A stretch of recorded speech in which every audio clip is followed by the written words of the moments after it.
예, 예, 반갑습니다. 이제 그 성경통신대학 입학을 축하드립니다. 예, 박수. 이제 그 한 20회 정도 강의를 통해서 이 성경통신대학 이제 여러분들과 함께 공부를 해나가고, 그다음에 20회가 지나가면 이제 여러분들이 졸업하게 되는데요. 그 일정을 보면은 이제 그 15일 매 주마다 내가 이제 강의 하나씩을 이제 올리는데, 약간의 이제 설명, 그다음에 그 문제풀이 이런 식으로 나갈 거예요. 여러분들이 이제 책자를 받으셨잖아요. 책자 그 공부해야 될 그 과목들이, 예를 들면 이제 구약 과목, 신약 과목, 성경을 갖다가 한 장마다 문제가 한 문제가 있을 거예요. 그래서 성경을 전체적으로 한번 훑는 거. 그 다음에 이제 그 각 책, 조그만 책들 있죠? 성경개론, 기초교리학, 교회사, 헌법, 표준예식서, 교회 행정학, 뭐 예배학, 청지기론, 이렇게 요 정도 되겠습니다.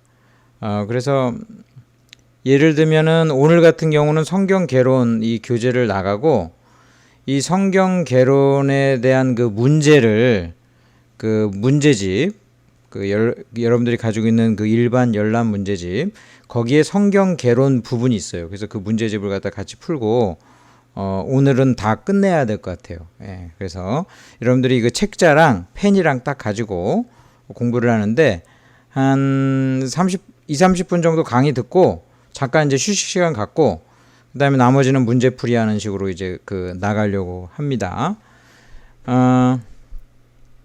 이렇게 이제 해나가면서 10월 말 정도까지는 여러분들이 성경 열람 문제집, 신약 구약 그 한 권으로 된 그 문제집을 보내야 돼요. 저기 그 총회에다 보내고, 12월 그러니까 연말까지는 일반 문제집을 보내는 거예요. 그러니까 성경 열람 문제집, 일반 문제집을 갖다가 총회로 보내고, 거기서 이제 채점을 해가지고 60점 이상 돼야 돼요. 그런 다음에 또 무슨 중간에 독후감 과제 같은 게 있을 거예요. 그것도 이제 저랑 같이 하면 되니까, 이 수업만 잘 듣고 같이 문제풀이 해나가면서 하면은 내년 한 2월 24일 정도로 생각이 드는데, 그때 졸업식을 하게 됩니다. 그때 졸업식을 하게 되니까 그 졸업장을 이제 여러분들이 받게 되면, 초급 신학 과정은 뭐 초급에서도 초급이지만 기초적인 그래도 뭔가를 좀 그 끝내놓는 그런 것이 되겠고, 뭐 교회에서 제가 그냥 따로 그냥 해도 되는데, 이런 그 뭔가 그 졸업장을 받는 게 좋잖아요. 그 졸업장도 교단에서, 총회에서 지금 교단 본부에서 주는 거니까 이게 중요하게 되겠고, 여러분들이 앞으로 이제 장로고, 이 중에 혹시 장로가 되실 분이 있으면, 근데 우리 교회가 이제 부흥을 해야 돼. 부흥을 해가지고 교인 우리 성도들 25명당 장로 한 명을 세울 수 있어요. 25명당.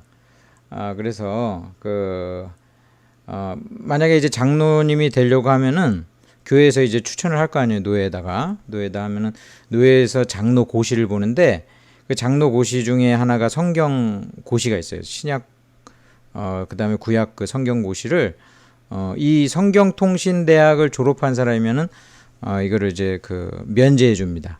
그러니까 뭐 앞으로도 이렇게 한번 졸업해 두면 유용하다는 거. 여러분들이 성경통신대학이다. 지금은 이제 사이버 대학 뭐 이런 게 이제 유행해가지고 다들 이제 개념을 알고 있지만은, 이게 사실은 그 우리 한국 교회가 먼저 시작한 겁니다. 역사 부분을 여러분들이 보면 알겠지만, 이 성경통신대학이 1917년 소알련, 이게 수알렌이라는 외국 사람이에요. 근데 이 우리나라 한글 이름으로 소알련이라고 했는데, 이 사람 선교사님을 통해서 평양에서 시작됐다. 1917년이면 언제예요? 이때 완전히 뭐 일제 시대 때 텐데,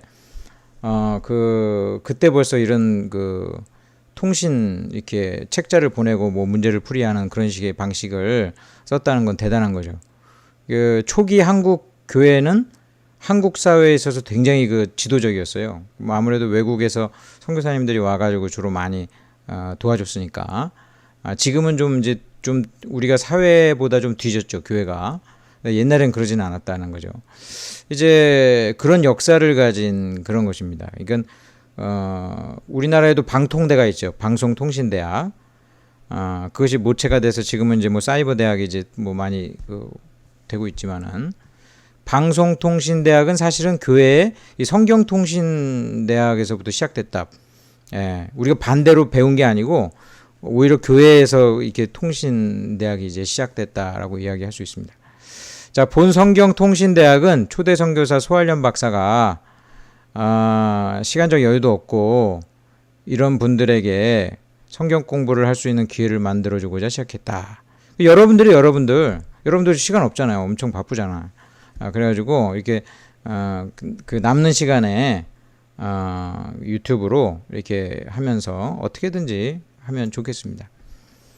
자, 하나님 말씀하시기를 디모데후서 3장 16절 17절에 모든 성경은 하나님의 감동으로 된 것으로 교훈과 책망과 바르게 함과 의로 교육하기에 유익하니. 성경 읽으면 이런 모든 게 삶에 바른 삶을 살 수 있고, 또 우리 자신을 돌아볼 수 있고, 또 그러니까 또 하나님 말씀대로 살면 형통하고 우리에게 복이 됩니다. 하나님의 사람으로 온전케 하면 모든 선한 일을 하기에 온전하게 하려 함이니라. 우리가 하나님 말씀대로 순종할 때 제대로 사는 거지, 뭐 열심히 있다고만 제대로 사는 건 아니죠. 그래서 이제 같이 해나가도록 하겠습니다. 자, 오늘을 해야 될 일은 여러분들 그 책자 이 성경 개론이라는 책이 있습니다. 성경 개론. 이 성경 개론을 오늘 하도록 하겠습니다. 그러니까 그 책을 펴놓고 그 다음에 이제 일반 문제집을 옆에 놓고 펜을 갖춘 채 이제부터 시작하도록 하겠습니다. 우리 기도하고 시작하겠습니다. 아버지 하나님, 이 시간 함께 하셔서 하나님의 말씀을 잘 배우게 하시고 성령께서 이 자리에 함께 하셔서 잘 깨닫게 하셔서 이 모든 과정을 통하여 하나님의 사람으로 거듭나며 양육받는 데 부족함이 없도록 주여 역사하여 주옵소서. 예수님의 이름으로 기도드리옵나이다. 아멘. 자, 저는 이제 그 화면 좀 작게 할게요. 자, 이렇게 하면 이제 굉장히 작아져요. 나는 뭐 클 필요가 없죠? 작아도 괜찮죠, 이제. 자, 이제 그 펜을 쓰면서 이렇게 또 내가 하겠습니다. 자, 이제 목차를 한번 보세요. 목차를 보면 성경은 구약이랑 신약으로 이루어져 있죠. 뭐 우리가 다 알다시피 구약과 신약으로 이루어져 있어요. 그래가지고 이 성경이 성이라는 것은 거룩한, 경전할 때 그 경전을 얘기하는데, 우리가 성경을 보통 성경 전서라고 그러죠. 성경 전서. 이 전서라는 거는 왜 전서냐? 성경에는 구약이 있고 신약이 있기 때문에 그래요. 그래서 구약과 신약 전체가 다 합쳐졌다 그래서 성경 전서가 라고 이야기하는 거예요. 이 성경 전서는 구약과 신약으로 이루어졌는데, 구약은 예수님 오시기 전에 하나님께서 주시는 말씀, 그 다음에 구약의 이스라엘의 역사다. 이스라엘 중심의 역사다. 이렇게 이제 보면 돼요. 신약은 예수님 오신 이후에 예수님의 일대기와 함께 이제 그 교회 탄생, 교회의 역사에 대해서 쭉 이제 기록되면서, 구약에 있어서는 이스라엘이 하나님의 백성이라고 한다면 신약 시대에 와서는 누구든지 예수님을 믿는 사람들이 다 하나님의 백성이 되는 그런 역사가 되겠습니다. 그러나 구약이나 신약이나 둘 다 하나님의 백성을 하나님께서 부르시고 택하시고 구원하시고 하나님 나라를 이루신다라는 그 하나님 나라가 중심된 그 내용입니다. 그러면 성경의 가장 핵심을 갖다가 한마디로 이야기한다면 하나님이 이 세상을 창조하셨다. 근데 인간이 타락을 했어. 인간만 타락한 게 아니라 세상도 다 타락했어. 그래서 하나님께서 다시 회복시키신다. 이 회복의 과정이 바로 구원이에요. 제일 중요한 회복은 인간의 회복이거든요. 그래서 인간이 받는 그 구원이에요. 나중에는 만물도 하나님께서 다 회복시키시죠. 그래가지고 이제 완성이 되는 것. 그 이 완성이 창조의 회복이기도 하고 창조 때보다도 훨씬 더 온전한 형태로 나아가게 된다. 이것을 완성된 그 나라를 하나님께서 다스리시는 하나님 나라다. 신국이라고도 할 수 있는, 천국이라고도 할 수 있는 이 하나님 나라를 이루는 그 내용이 성경 전체로 되어 있어요. 근데 여러분 그 창세기 알죠? 창세기가 성경의 가장 첫 번째 책인데 이 창세기에 벌써 창조가 나오고 타락이 나오고 회복이 나와. 창세기 1장부터 3장까지 성경의 제일 중요한 내용이 다 나와요, 여기. 앞으로 이제 여자의 그 후손을 통해서 메시아가 온다. 뭐 이렇게 되어 있는 거죠. 나중에 이제 그 완성까지가 되어져 있는데 성경은 총 66권으로 되어 있어서 창조 이야기 창세기서부터 해가지고 완성이 되는 요한계시록까지 총 66권으로 이루어져 있다라는 것입니다. 여러분들 그래서 상식적으로 성경책은 총 몇 권으로 되어 있다? 성경 전서는 구약과 신약으로 이루어져 있는데 구약 39, 신약 27이다. 이게 그래서 총 66권이거든요. 이게 잘 안 외워지는 사람은 3, 9, 27. 3 곱하기 9가 27. 뭐 이렇게 외워도 돼요. 3, 9, 27. 3, 9, 27. 자, 이렇게 성경은 총 66권으로 되어 있고 이제 각 권으로 들어가서 이제 하나하나 살펴보려고 합니다. 자, 먼저 구약 성경에서 제일 중요한 게 창세기, 출애굽기, 레위기, 민수기, 신명기 이 5가지가 모세가 쓴 5가지의 경전이다 해가지고 모세오경이라고 그래요. 이게 모세오경이에요. 모세오경. 이 모세오경은 모세가 썼다고 해가지고 모세가 쓴 5권의 책. 모세오경 이 5권의 책을 갖다가 율법서라고 돼요. 율법서. 왜냐면 여기서 십계명이 나오거든. 율법 하면은 이제 십계명을 떠올리면 돼. 십계명이 중심되는 율법서. 하나님 나라 백성은 어떻게 살아야 되는가. 그래서 율법서다 이렇게 이야기해요. 이 모세오경을 토라라고도 이야기하는데 이 토라, 모세오경이 구약 성경에서는 제일 중요해. 제일 중요한 게 앞에 5개가 있는 거야. 여러분들이 성경을 읽기 시작하면 창세기부터 읽죠? 그런데 창세기부터 읽다가 또 끝나지. 그래도 창세기가 중요해요. 자주 계속 읽는 게. 창세기에 다 나와요. 굉장히 중요하다. 자, 그 다음에 이제는 선지서야. 선지자들의 이름으로 책들이 돼 있어요. 여호수아, 사사기, 그 다음에 사무엘 선지자, 상하로 나눴어요. 크기가 커가지고 나눈 거예요. 열왕기서는 이스라엘의 10왕들을 기록했다. 그래서 남왕국, 북왕국 해가지고 왕들의 이야기들이 쭉 나오는 게 열왕기서. 그 다음에 이게 전기, 후기라고 그러면 시대적으로 후기 선지자는 이사야, 예레미야, 에스겔. 그 다음에 앞에 있는 선지자들이 큰 선지자다 해가지고 대선지자라고 그러거든. 뒤에는 12명의 좀 마이너한 작은 선지자들 호세아, 요엘, 아모스, 오바다, 요나, 미가, 나움, 하박국, 스바냐, 학개, 스가랴, 말라기로 해서 끝나요. 그 다음에 구약이 끝난 다음에 400년의 중간기가 있어. 여기 기록이 안 돼 있어. 400년 동안이 기록이 안 돼 있어. 이 400년 동안에 이제 막 그리스가 세계를 정복하고 그 다음에 그리스가 정복된 땅을 또 로마가 다시 정복해서 로마 제국의 로마 세상이 다 되는 때가 이 400년 사이예요.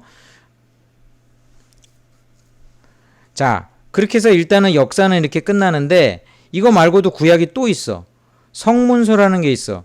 이 성문서라는 거는 이제 그냥 거룩한 그 문서다 이렇게 일컫는데 여기서부터는 문학적인 성경의 내용들이에요. 시로 쓴 게 있어요. 장르가 시편, 잠언, 욥기 이런 게 시가서에 들어가요. 욥기는 욥의 이야기라 가지고 시가서 아닌 것 같아도 여기 무수한 시가 들어가면서 욥기는 이스라엘의 그 역사와 상관없는 한 개인 인물을 다루고 있는 시가서에 들어갑니다. 그 다음에 5권의 두루마리 책, 오축이라고 하는 아가, 룻기, 에가, 전도서, 에스더, 이런 것은 지혜서라고도 하고요. 그런 약간 그 장르가 좀 다르죠. 성경의 그 내용이 다르죠. 그 다음에 또 역사서로 들어가는 다니엘, 이거 대선지자이기도 한 다니엘, 또 에스라, 느헤미야, 그 다음에 역사, 이 본격적인 삼국사기, 삼국유사처럼 이스라엘의 아까 그 역사를 본격적으로 다룬 게 이 사무엘서도 좀 나오지만 이 열왕기서죠. 열왕기서. 이 열왕기서인데 사무엘서와 열왕기서를 다시 한번 다르게 정리한 게 역대기상하예요. 역대기. 그러니까 우리나라에 그 삼국사기가 있고 삼국유사가 있죠. 둘 다 역사를 다루는데 관점이 다르잖아요. 그런 것처럼 이 열왕기서가 있고 열왕기서와 사무엘상하가 합쳐지면서 역대기서가 있어. 그러니까 똑같은 이야기가 약간 반복되는데 내용이 좀 다르죠. 내용이 좀 달라. 자, 그 다음에 아까 말라기로 끝났다고 그랬죠. 구약성경은 말라기로 끝나. 말라기에서 400년이 흘렀어. 세상은 다 온통 로마 제국의 시대가 됐어요. 그 다음에 이제 신약 성경이 들어오는 거야. 예수님의 일대기, 예수님이 언제 태어났고 어떻게 사셨고 어떻게 십자가에 달려 죽으셨다가 부활하셨고 승천하셨는가. 이게 마태복음에다, 마태, 마가, 누가, 요한복음 4복음서에 다 나와요. 4복음서에 다 나오고 그 다음에 복음서가 끝난 다음에는 사도행전이 역사서야. 교회의 역사. 처음에는 베드로가 주인공이었는데 이제 시간이 지나면서 바울이 이제 주인공이 되는 거죠. 그래서 이제 사도행전에서 교회의 역사가 거의 끝나요. 그 다음에 역사를 한번 훑고 나서는 이제 서신서야. 서신서는 말 그대로 편지인데 사도 바울이 썼다고 그래서 바울 서신, 로마서나 고린도전, 앞에 있는 이 이름들은요 다 교회 이름들이에요. 사실 로마에 보내는 편지 로마서, 고린도 교회에 보내는 편지 고린도서, 갈라디아서 갈라디아 교회, 그 다음에 바울이 감옥에서 썼다 그래서 옥중서신, 앱빌 골몬인데 보통은 에베소, 빌립보, 골로새서, 빌레몬서, 그리고 데살로니가 전후서. 그 다음에 목회서신은 주로 목회자들에게 해당이 되지만 교회에 대한 전반적인 내용을 다룬다. 그래서 목회서신. 디모데가 바울의 제자죠.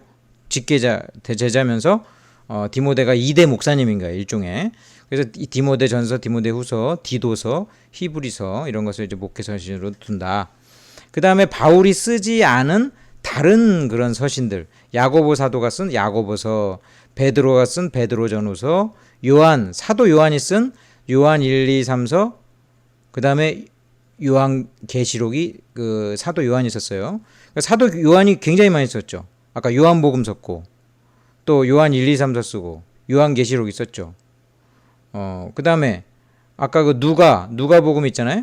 누가복음을 쓴 누가가 사도행전도 썼어요. 그래서 누가복음과 사도행전을 합쳐서 누가행전이라고도 해요. 누가가 사도행전까지 누가가 썼다.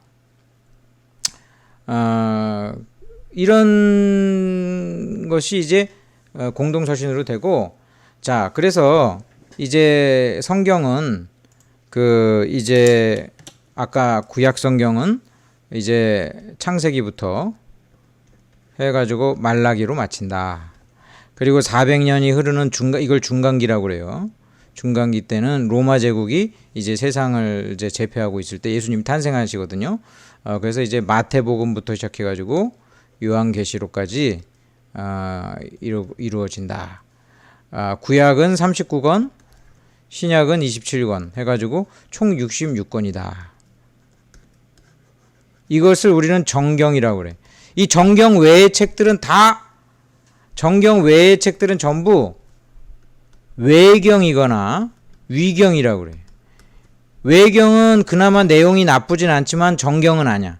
그래서 외경은 우리가 안 봐요. 근데 카톨릭은 외경을 봐요. 그러기 때문에 그 로만 카톨릭은 성경책이 좀 더 많아요. 뭐 여러 권 좀 더 봐요. 외경을 아예 그 정경에 넣어버렸어요. 근데 위경이라는 게 있어. 위경은 아예 그 예를 들면 예수님 당시 때도 이단들이 있었겠죠. 이 사람들도 막 책을 쓰고 그랬어. 예수님 이후에 한 200년 지난 바로 그냥 곧바로 이단들이 막 그 당시 때 또 있었지만은 이 사람들이 막 엉망진창인 책을 쓰는데 그게 위경이야. 그러니까 아주 가치가 없죠. 예를 들면 근데 이런 책들을 오늘날 발굴해 가지고 막 뭐 김용옥 같은 사람이 뭐 도마복음이다.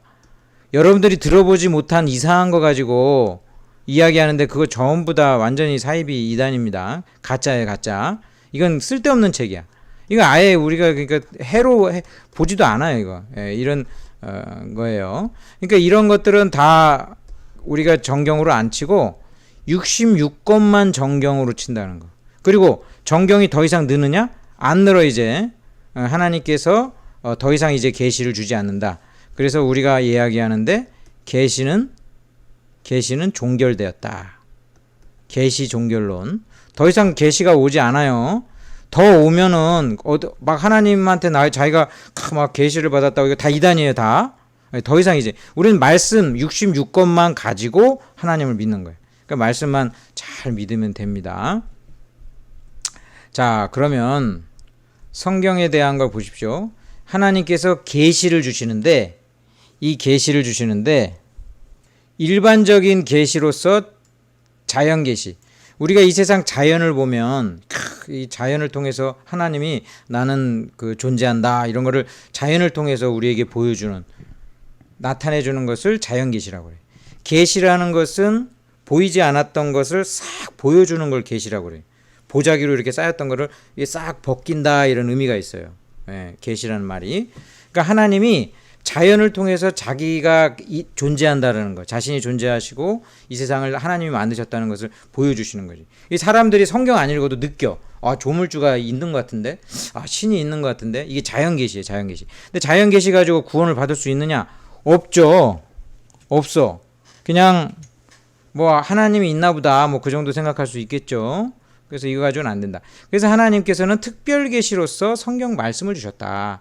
그래서 성경이 우리에게 주신 거야, 하나님이 66권을. 성경은 인간이 쓴 게 아니고 인간 저자가 썼더라도 하나님의 영감으로 돼서 진짜 저자는 하나님이시다. 그래서 하나님께서 특별 계시를 통해서 알려주시는데 이 특별 계시가 말씀만 있는 건 아니었어. 옛날에 뭐 천사들을 통해서 알려주기도 하고 하나님께서 무슨 꿈과 환상을 통해서도 알려주시고 그랬어요. 옛날 사람들 그 구약의 성도들 보면 맨날 꿈속에 막 나타나죠. 지금은 그러지 않아요, 계시가. 근데 그때는 성경이 쓰여지지 않았을 때고 그때는 하나님께서 꿈을 통해서도 막 역사하시고 그랬어요. 근데 지금은 성경 66권을 통해서 우리에게 주신 겁니다, 이 성경. 그래서 오늘날 계시 그러면 성경을 말하는 거예요. 직통 계시 이런 거 아니야. 하나님으로부터 개인이 이렇게 응답받을 수는 있지만 계시라고 이야기하지 않아요.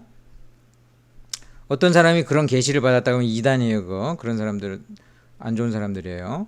자, 구약 성경. 자, 모세오경 이제 쭉쭉 넘어가면 창세기부터. 창세기는 이제 하나님께서 이 세상을 창조했다. 그 내용을 이제 다루고 있습니다. 출애굽기는 이제 창세기에 하나님이 이 세상을 창조하시고 그다음에 특별히 아브라함을 부르셔가지고 하나님 백성을 이루셨어. 근데 이제 그때 요셉 사건이 일어나잖아. 요셉 사건 때문에 그 백성들이 이집트로 다 내려갔다고. 그래서 이집트에서 종이 됐네. 그래가지고 이집트를 애굽이라고 그래. 애굽으로부터 모세를 중심으로 해서 나오는 거 출애굽기야. 출애굽기. 그래서 이 출애굽기가 이제 일종의 이제 이스라엘 백성이 구원받는 그 과정이잖아요. 그래서 이 출애굽기는 이스라엘만이 아니라 하나님 백성들이 어떻게 마귀의 세력들을 물리치고 구원에 이르는가. 그 구원이 가나안을 천국의 상징이 되는 거예요. 그래서 출애굽의 이 과정은 신앙의 여정을 뜻하고 가나안에 들어가는 것은 가나안은 천국을 뜻한다. 그래서 우리가 우리 기독교 장례 때 천국을 가나안이라고 그러죠. 예, 저 가나안 땅 그런 식으로 이야기를 보통 합니다. 그래가지고 이스라엘 백성이 가나안 땅 이제 지금 현재 팔레스타인 땅이죠. 거길 다 차지했어요.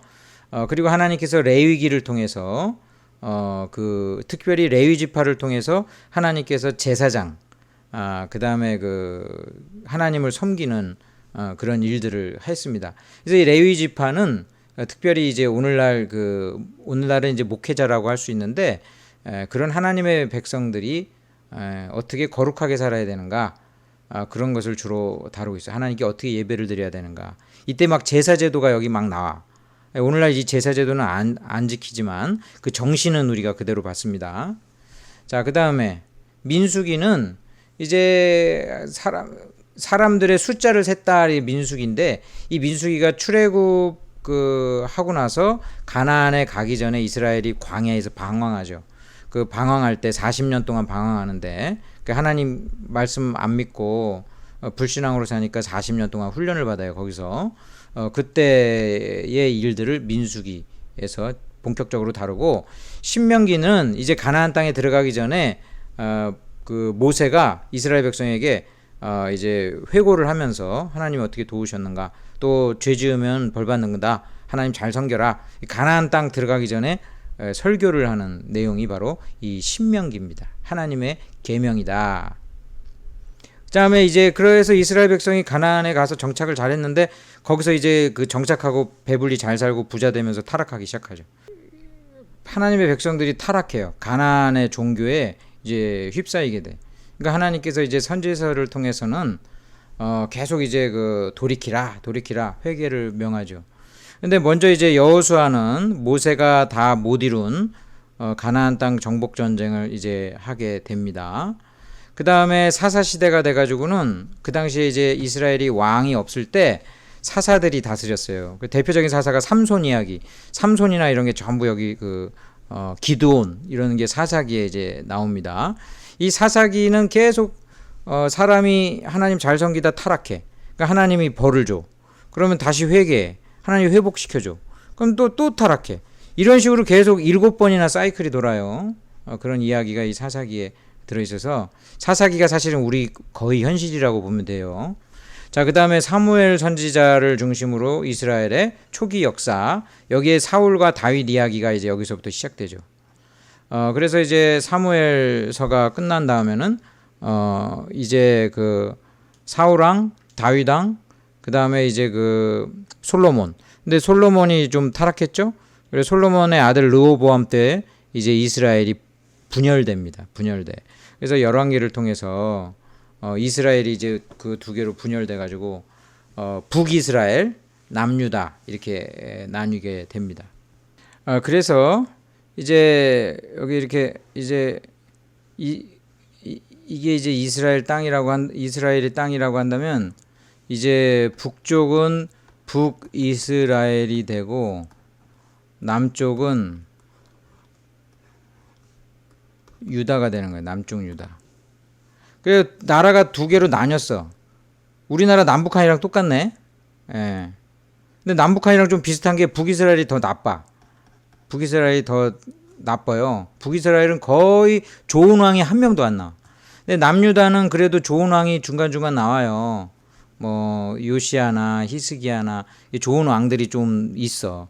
그리고 남쪽이 항상 정통성이 있어. 정통성이 항상 있어. 그 북이스라엘이 대표적인 데가 예를 들면 사마리아 같은 데라고 본다면 여기 그 남쪽 유다의 이제 남쪽 유다는 그 다윗의 그 유다 지파랑 그다음에 이제 베냐민 지파 이 두 지파가 정통성을 갖죠. 나중에 예수님이 이 유다 지파를 통해서 나타나고요. 북이스라엘은 10개 지파. 자, 야곱의 아들이 12명 있었는데 이게 12지파가 되죠, 나중에.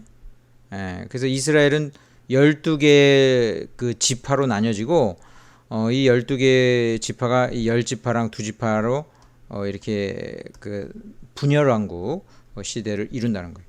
그래서 이때는 이제 왕국이 분열되고 사람들이 우상 숭배하고 그러니까 선지자들이 나타나 가지고 계속 회개하라 계속 이제 이렇게 그 일컫는 거예요. 근데 이스라엘이 회개를 하느냐? 안 해. 그래가지고 결국은 북이스라엘은 아수르에게 멸망하고. 그래서 이제 북이스라엘이 완전히 망했네.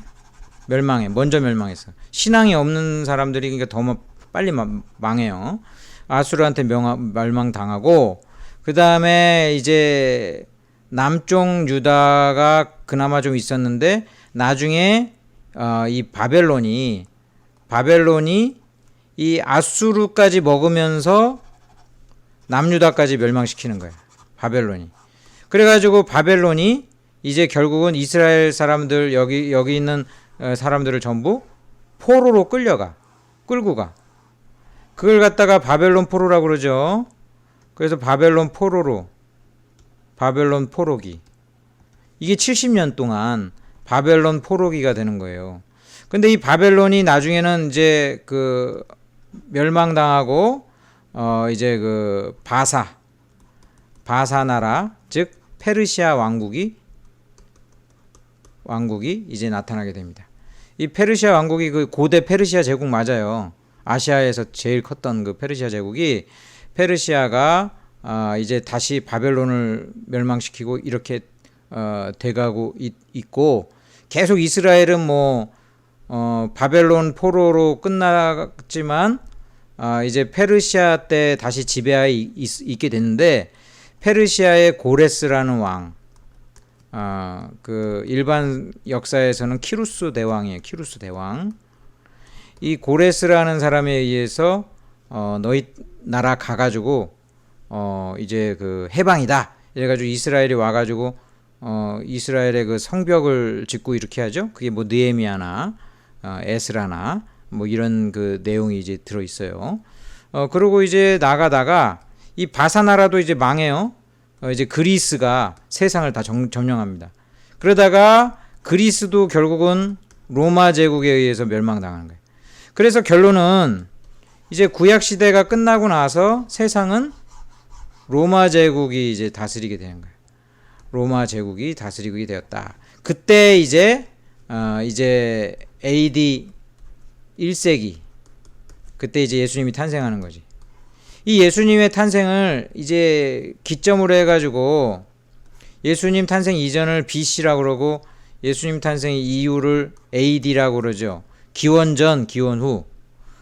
예수님의 탄생을 기점으로 삼는데 사실 예수님이 그 정확한 연도로 일종의 0이 되는 이 지점 1세기 0세기지 0세기 때 사실 태어난 건 아니에요. 사실 그 십몇 년 오차가 있을 것으로 봅니다. 4년이라고 보는 사람도 있고 오차가 좀 있어. 이때는 역사를 이런 식으로 이렇게 기록을 하던 시절이 아니기 때문에 약간 그 후대에 만들어진 거야. BC가 AD. 예수님 태어난 것도 사실은 12월 25일이 아니에요. 잘 몰라요. 근데 대략 이제 한 5월 달로 보긴 하는데 이게 중요한 건 아니야. 그래서 12월 25일 날을 우리가 예수님이 태어나신 것으로 여기고 섬기는 거지 뭐 그 날짜 자체가 엄청 중요한 건 아니에요. 자, 기원전 BC는 before Christ. before Christ. 예수님 이전. AD는 라틴어로서 안노 도미니. 그래가지고 주님, 데우스, 도미누스. 이 도미누스 이유다 그래가지고 AD를 써요. BC는 영어를 쓰고 AD는 라틴어를 쓰죠. 자, 이렇게 해가지고 이제 예수님이 로마 제국 시대 때 탄생하죠. 그래서 이제 예수님은 그리스도시다라는 그 의미죠. 이 예수 그리스도의 이제 탄생과 일대기를 4개 복음서 마태, 마가, 누가, 요한 이 3개는 좀 비슷한 내용이 있다 그래가지고 공관복음이다라고 하고 요한복음이 약간 독특하게 이 공관복음에 없는 내용들이 요한복음에 많이 나와. 그래가지고 맨 처음에 예수님 믿고 이제 교회 나오는 사람한테 마태, 마가, 누가, 요한 중에서는 마가복음이 제일 짧아요. 그래서 마가복음부터 읽으라고 그러기도 하고 이 요한복음이 독특하게 예수님이 메시아라는 게 제일 많이 나와. 예수님은 메시아고 구원자고 이런 게 제일 많이 나오네. 그래서 요한복음을 먼저 읽으라고 하기도 하는 거예요. 요한복음. 예수님 메시아라는 게 가장 많이 나와 있기 때문에 그래요. 시간이 없으니까요. 성경 전체를 이런 식으로 지금 요약을 하고 마쳐야 돼요. 자, 그러면 이렇게 예수님께서 사복음서를 통해서 예수님이 십자가에 달려 죽으시죠. 예수님께서 죽으시고 그 다음에 3일 만에 부활하셨잖아. 그 다음에 40일 동안 계신 다음에 승천하시지. 그 다음에 이제 교회를 세우셨지. 내 교회라고 하셨지. 교회를 세우셨어요. 이 교회가 그래서 베드로를 중심으로 해가지고 쭉 하다가 이 바울을 통해서 엄청나게 이제 번성하게 되죠. 바울이 이방인들도 이제 막 교회로 다 데리고 오는 거야. 이방인의 사도잖아, 바울은. 그래서 바울로 인해서 교회가 이제 오늘날과 같은 교회로 되면서 이제 핍박을 받죠. 이스라엘 안에서 유대교인 그들에게 핍박을 받아서 이제 그 예수님 믿는 사람들이 전 세계로 흩어져요. 유대인들이 흩어져. 이 흩어지는 거를 디아스포라 유대인이라고 그러는데 오히려 핍박 때문에 전 세계 전도가 더 잘 된 거야. 그 다음에 그러면 이제 이스라엘은 유대인들이 가득 차게 됐겠죠. 예수님 믿는 사람들은 다 이제 밖으로 나가고 AD 70년 때 로마의 디도가 디도 장군에 의해서 로마가 예루살렘이 함락됩니다. 예루살렘이 함락돼 가지고 예루살렘이 완전히 불바다가 되면서 이때 엄청나게 하게 되죠. 오히려 이제 크리스찬들은 전 세계에 흩어지면서 복음이 증거되고 이렇게 했다. 그 다음에 맨 마지막에 사망한 것으로 여겨지는 사도 요한이 요한계시록을 이제 쓰게 됩니다. 요한계시록은 성경에 나온 유일한 이 명칭이죠. 계시록이라는 것이 묵시록이라고도 하는데 하나님으로부터 직접적인 계시를 받아서 미래에 되어질 일들을 상징적인 언어로 미래에 되어질 일들을 쓴 책이에요. 그래서 요한계시록을 완벽하게 해석할 수는 없어요. 근데 대체적으로 요한계시록의 내용이 뭐야? 하나님 나라가 완성될 것이다. 이 지상에 심판이 임하게 될 것이다. 그리고 영원한 하나님 나라가 건설된다. 이 내용이에요. 예. 그래서 결국은 요한계시록에서 말하는 것은 하나님 나라가 완성된다. 그 나라는 하나님 믿는 하나님 백성들이 가는 나라인데 이 하나님의 백성은 어떻게 되느냐? 예수 그리스도를 믿고 따름으로 하나님 나라는 이루어진다. 이게 성경의 주된 메시지. 그래서 우리가 교회에 이제 구약 시대 때는 이제 안식일이었던 그건데 지금은 주일날로 바뀌었죠. 주님이 부활하신 날로 바뀌었죠. 원래 안식일은 그래서 토요일이었잖아요. 토요일이었는데 이게 예수님이 금요일 날 돌아가시고 주일 날 부활하셨단 말이야. 3일만 이게 3일 만이야. 그래가지고 이게 예수님이 부활하신 날을 기념하면서 주일날로 이 안식 일주일의 하루를 주일로 우리는 섬기는 거예요. 그리고 이제 구약의 제사를 드렸던 것이 그대로 우리는 예배를 지금 드리게 된 것이다. 모양은 바뀌었어도 그 의미는 똑같아. 하나님께서 이 세상 만드시고 우리를 죄로부터 구원하셨으니까 그 하나님의 말씀을 믿고 하나님을 찬양하고 하나님을 섬기고 하나님 나라를 하나님께서 이루시는 일에 우리가 아주 협조하면서 그 나라가 점점 번성해가지고 마침내 함께 완성됐을 때 기뻐하는 그것을 목표를 두고 있는 거예요. 이 하나님 나라가 오기 전에 우리가 죽는 사람 많이 죽겠죠. 죽는 사람들을 다 천국에 일단 가서 이 하나님 나라를 같이 이루게 됩니다.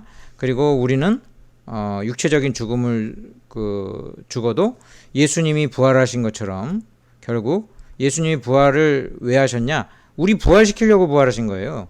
예수님 뭐 영원하신 분인데 뭐 부활하실 필요가 없잖아. 우리 부활시키려고 예수님 부활하신 거야. 예수님에게 접붙여서 예수님 믿는 사람들은 전부 같이 부활해가지고 영원히 하나님 나라에서 천국에서 살기 위해서 예수님 부활하신 거예요. 그래서 이 세상에 모든 처음 시작과 끝을 성경은 다 기록하고 있다. 이렇게 우리가 보면 되겠습니다. 자, 잠깐 쉽시다. 여기서 일단 딱 멈춘 다음에 잠깐 화장실도 다녀오고 쉬세요.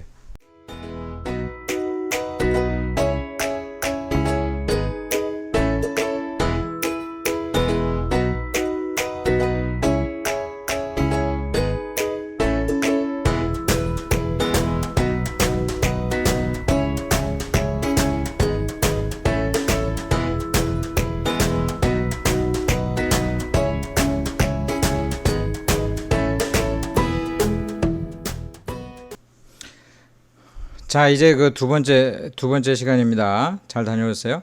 자, 이제 그 여러분들이 가지고 있는 일반 문제집 있죠. 일반 문제집에 그 51쪽을 피시고 그러면 이제 그 성경 개론 문제가 시작됩니다. 아마 이게 52쪽 같아요. 52쪽. 52페이지를 찾아보세요. 그러면 이제 성경 개론, 성경에 대한 신학 이렇게 시작되는데 지금부터는 여러분들이 볼펜을 가지고 그 책에다가 직접 쓰세요. 답을 쓰셔야 돼. 자연을 통해서.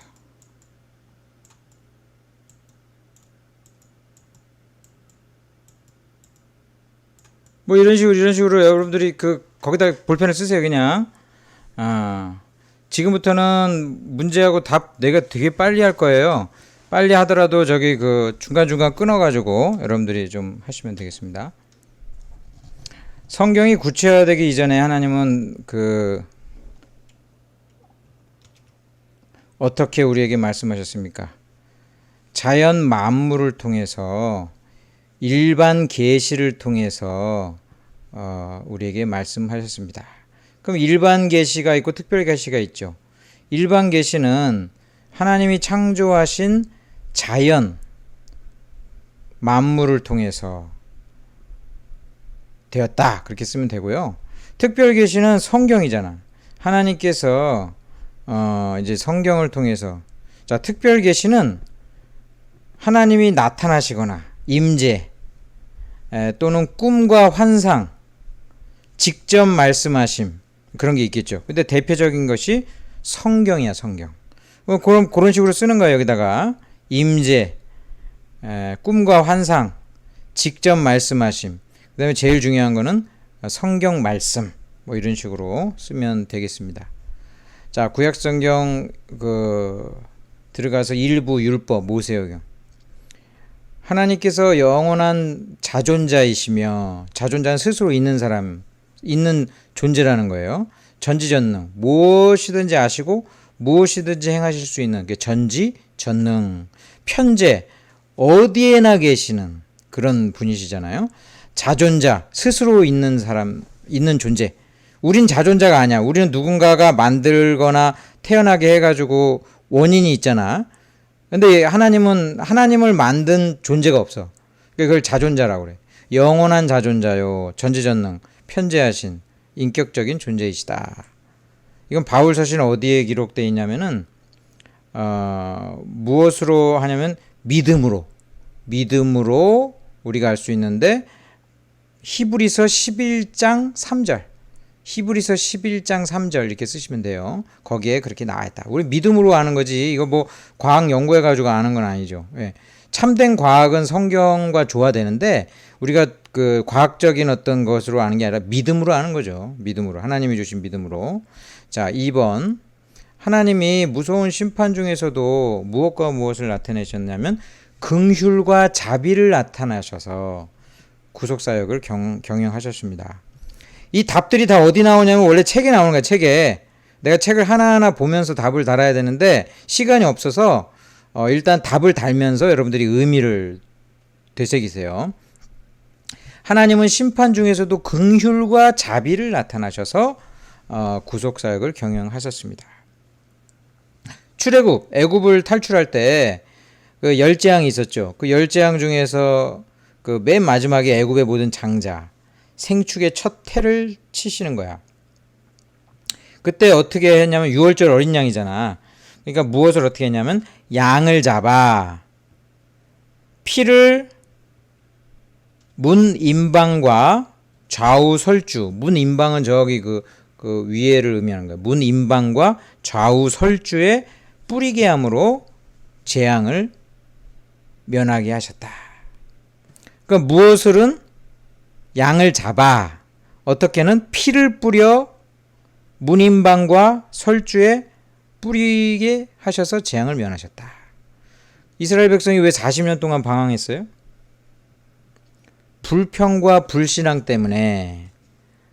하나님한테 감사치 못하고 불평하고 불신앙하니까 그렇게 된 거죠. 자, 레위기의 제사제도의 큰 의미는 뭐냐면 죄 용서를 통해서 이제 하나님께 나아가는 거.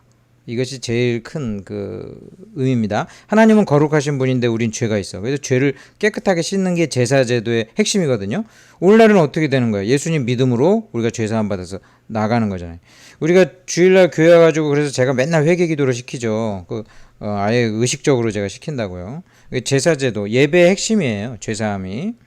그다음에 6번 레위기는 장막에 있어서 무엇을 기록했느냐? 예배의 규정을 기록한 거예요. 예배의 규정. 예배는 이렇게 드려야 된다, 저렇게 드려야 된다. 규정을 여기다 된 거예요. 예배의 규정. 자, 민수기는 시내산을 출발하여 모압 평지에 이르는 어떠한 생활을 기록하였느냐? 38년 동안의 광야 생활. 38년 동안의 광야 생활. 40년이긴 한데 요 중간중간 빠지면 38년 정도 되거든요. 그러니까 38년 동안 여기 몇 년? 38년 동안 광야 생활. 예. 요 내용이랑 똑같이 써도 돼요.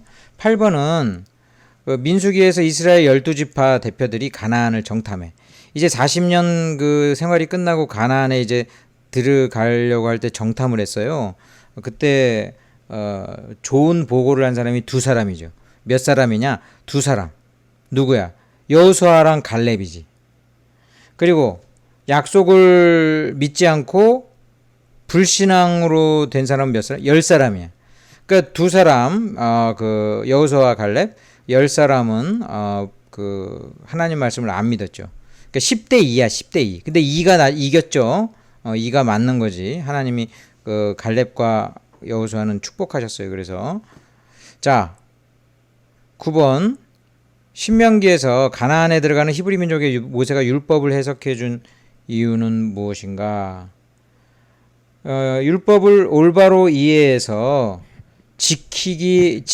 지켜 하나님 백성이 되게 하기 위함이다. 자, 그 다음에 10번 신명기에서 모세가 히브리 민족에게 예배 장소를 한 곳에 이게 예루살렘이에요. 예루살렘. 예배 장소 한 곳을 정하는 것을 예루살렘인데 이게 한 구심점이 이제 있기를 원했던 거예요. 그래서 하나님께서 예배를 어떻게 드려야 되냐, 또 장소도 지정해주고 절기도 정하고 1년에 3번은 나와라, 헌금 생활은 어떻게 해라. 뭐 이게 전부 하나님께서 그 하나님 섬기게 하기 위한 그 방편이었거든요. 그래서 장소를 정했어. 예루살렘이야. 그걸 왜 그랬냐? 이 가나안은 이방신을 섬기기 있기 때문에 거기 가면 물들까봐 가나안에 이방신을 섬기고 있어서 물들까봐 그렇게 했다. 그런데 결국은 타락했어요. 타락했어. 자, 이제 선지서로 넘어갑니다. 이제 여호수아의 그 목적은 여호수아는 정복 전쟁이죠. 가나안을 정복하는 건데 하나님은 약속을 지키신다. 하나님은 약속을 지키셔서 가나안 땅을 정복하였다. 이것을 이야기하고 있어요. 여호수아서는 모세를 통한 하나님의 계약을 하나님의 언약이지. 언약, 계약. 이걸 어떻게 할 것을 강조하냐? 잘 지킬 것. 여호와만을 섬길 것. 이것을 강조합니다. 자, 하나님께서 이제 왕을 세우기 전에 이스라엘엔 대표자들이 사사였어. 사사들이었는데 이 사사들의 임무는 첫 번째 임무가 재판이에요. 재판자로 세웠으나 재판만 하는 게 아니라 민족 지도자, 인도자로 일했다. 재판관, 그 다음에 민족의 지도자, 인도자로 일했다. 사사기에서 하나님의 축복으로 가나안 땅에 들어간 이스라엘 백성의 잘못. 축복으로 들어갔는데 이스라엘이 뭘 잘못했냐? 첫 번째, 하나님을 배신했어. 하나님을 안 믿고, 두 번째는 이방신을 섬겼다. 이 성공주의에 빠져가지고 이방신을 섬기기 시작했다. 이방 신들은 이렇게 눈에 보여요. 우상 만들고. 근데 하나님은 안 보여. 하나님이 형상 만들라고 하지도 않았고요. 그래가지고 이방 신에 자꾸 사람들이 빠지고 그렇게 했어요. 자, 5번 사무엘서에서 하나님께서는 왜 사무엘을 시켜 사울왕을 폐위하라고 했냐. 사울왕이 맨 처음엔 좋았는데 하나님 말씀을 안 듣기 시작하는 거야. 그래서 사울왕이 신앙이 떨어지고 범죄하게 되면서 하나님 말씀을 순종하지 않았다. 불순종. 사울왕의 그 폐위의 그 이유는 불순종. 자, 6번. 그래서 다윗왕이 됐는데 이 다윗왕도 끔찍한 죄를 범해요. 우리아의 아내 바세바를 취한 다음에 결국 회개하죠. 시편 51편에 그 정황이 이렇게 심정이 나타나지만은 아무튼 간음을 했고 또 살인을 갖다 하잖아요. 자, 그래서 비극의 중심이 뭐냐? 첫 번째, 비극의 누구? 비극의 중심은 다윗왕. 어떻게? 압살롬의 반역. 그리고 아들의 죽음. 첫 번째 다윗과 바세바 사이에서 태어난 애는 죽죠. 그 징계였어, 징계. 그런 것이라 할 수 있습니다. 압살롬의 반역, 그다음에 자식의 죽음. 뭐 이런 것이 이제. 근데 그것만으로 끝난 게 아니야. 이 다윗왕은 그때 거의 이제 몰락하기 시작하는 거예요. 그래도 하나님이 다윗은 끝까지 사랑하셨어요. 다윗은 좀 말년이 그렇게 되긴 했지만은. 자, 7번. 열왕기서에서 북왕국이 아수르의 침공을 받아 멸망했다. 아까 북왕국이 아수르. 아수르가 이제 역사책에는 아시리아야, 아시리아. 이 아수르를 통해서 이게 멸망하게 된 가장 큰 이유는 딴 게 아니라 우상숭배. 우상숭배를 열심히 했어, 이 북왕국, 북이스라엘은. 예. 북쪽이 좀 항상 안 좋네, 북한처럼. 자, 8번. 열왕기서에서 북왕국 여로보암은 여로보암 왕이지. 예루살렘으로 예배하는 것을 금하기 위해서 어디로. 자, 북왕국 여로보암이 나라를 분열시켰어. 이 사람이 반쪽하게 냈는데 사람들이 자꾸 예루살렘으로 저 남쪽으로 가. 그래가지고 그걸 막으려고 단과 베델의 금송아지 우상을 만들었어. 1번 단과 베델의 금송아지 우상을 만들어서 섬겼어. 하나님께서 진노하셨어요. 그래가지고. 자, 9번. 이사야서는 무엇을 예언했냐? 예수님의 무엇을 예언했느냐? 예수님의 출생, 성장, 고난, 부활, 재림, 심판. 뭐 딴 거보다도 예수님의 출생, 고난, 부활, 심판. 그 정도 얘기하면 좋겠어요. 언제 그랬냐? 예수님이 오시기 전 700년 전. 주전 700년. 그때 이사야는 그래서 선지자 중에서도 예수님의 예언을 제일 많이 한 A급 선지자야. A급 선지자. 그래서 이사야는 좋은 선지자. 이사야랑 반대로 약간 못한 선지자는 요나죠. 요나는 선지자긴 한데 맨날 삐딱선을 타지. 하나님 가라면 안 가고 고래 뱃속에 가서 고생 많이 하죠. 고래가 아니라 큰 물고기. 자, 10번. 이사야서에서 유다 예루살렘의 죄상 중 첫째 되는 죄상은 뭐냐? 하나님을 배반하고 우상을 섬겼다. 우상숭배죠. 하나님 떠난 게 제일 큰 죄야. 나머지 윤리적으로 부족한 거는 두 번째야. 첫 번째가 하나님 안 믿는 죄가 제일 큰 죄거든요. 자, 11번. 예레미야서에서 요시야 왕이 성전에서 율법책을 발견. 요시야 왕은 좋은 왕이야. 남유다에 그나마 좋은 왕이 요시야 왕이거든. 성전에서 율법책을 발견했어. 그리고 뭘 했어요? 종교개혁을 했어. 종교개혁. 그래서 종교개혁이 원래 16세기 때 이루어진 걸 우리가 종교개혁을 하는데 구약 성경의 종교개혁 하면 요시야 왕 종교개혁이다. 이때 완전히 쇄신이 됐어요. 이때 계속 잘 됐으면은 남유다도 계속 잘 됐을 수도 있어요. 자, 예레미야의 별명은 뭐냐? 눈물의 선지자다. 눈물의 선지자. 설교 한번 했죠. 눈물의 선지자다. 13번. 에스겔은 이스라엘 민족이 바벨론 포로 가운데 있어가지고 절망적이야. 근데 어떻게 무엇이 임하면 부활의 새 생명을 얻을 거라고 예언했느냐? 에스겔의 예언. 에스겔 하면은 마른 뼈다귀, 마른 뼈들이 하나님의 생기가 들어가가지고 큰 군대가 되는 그게 에스겔. 자, 그러면 누구냐? 하나님. 2번 전능하심. 하나님의 전능하심이 임하면 부활의 새 생명을 얻을 것이다.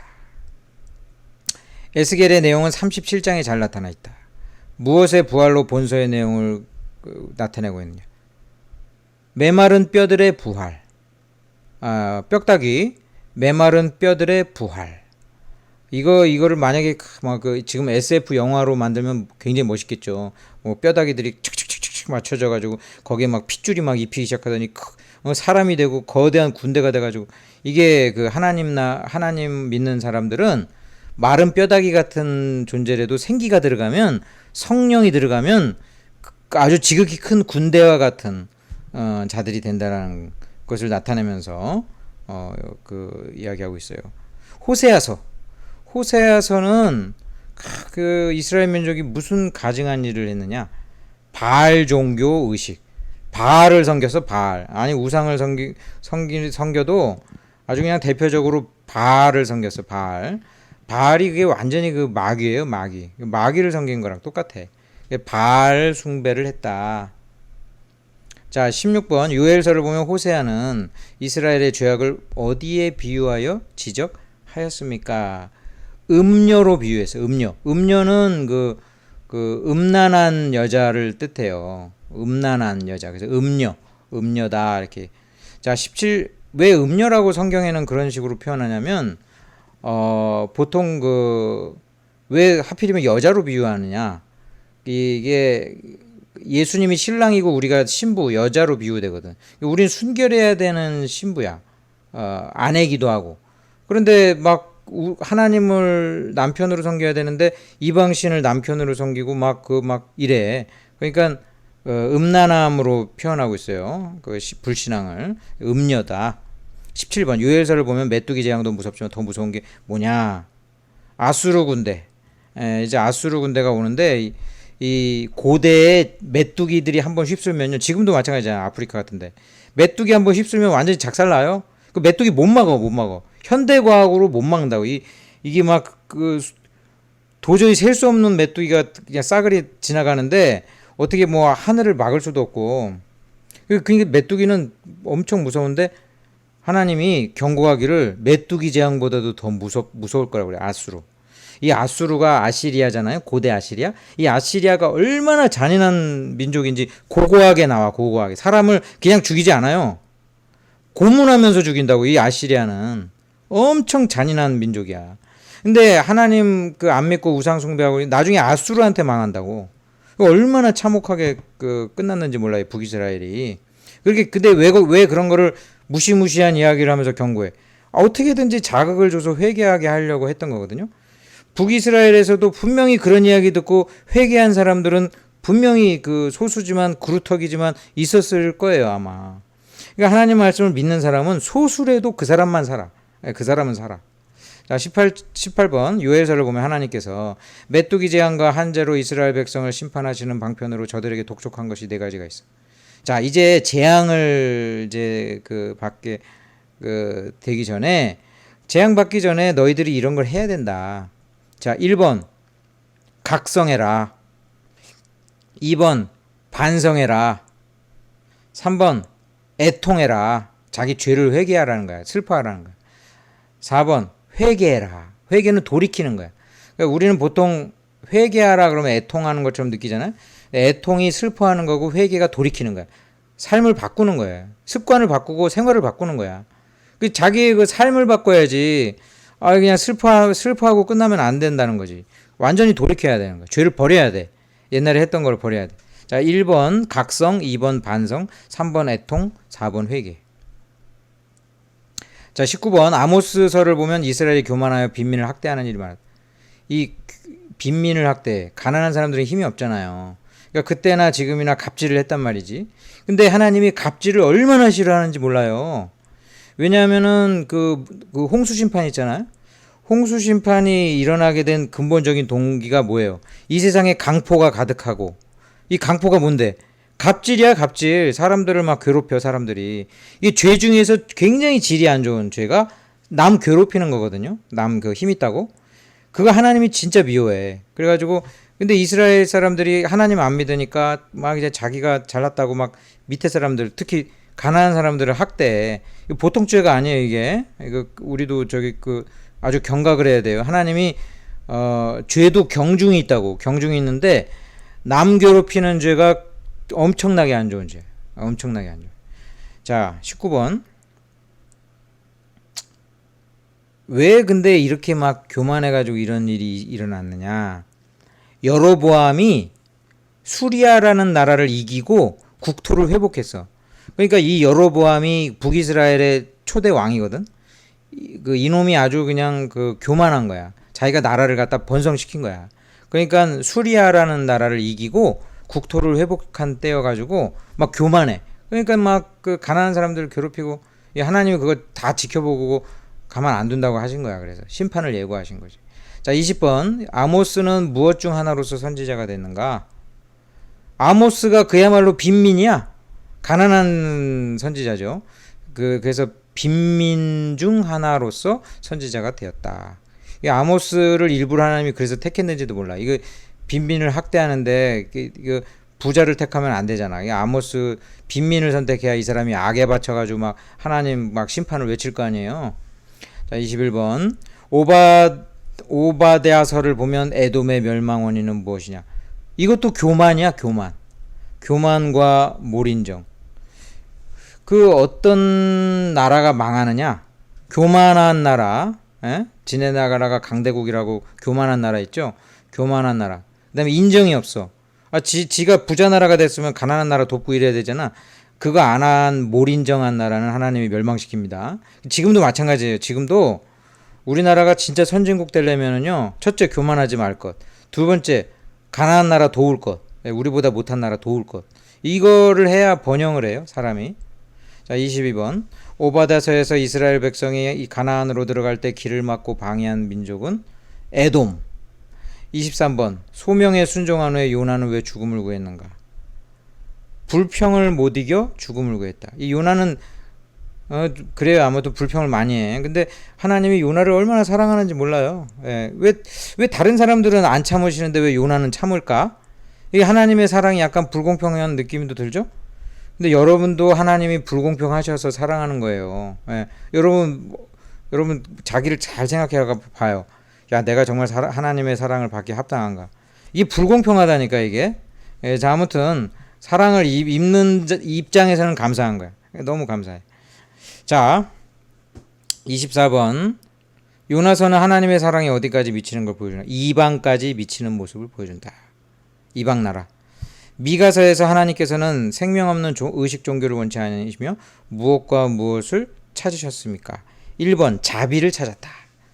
그 다음에 두 번째 공의를 찾았다. 자비, 인자와 그 다음에 공의, 삶을 바로 살으라 이거야. 그러니까 예를 들면 교회 출석만 하지 말고 삶을 바꿔라. 그래야 너희들의 예배가 진짜 예배다. 하나님이 그렇게 얘기하신 거예요.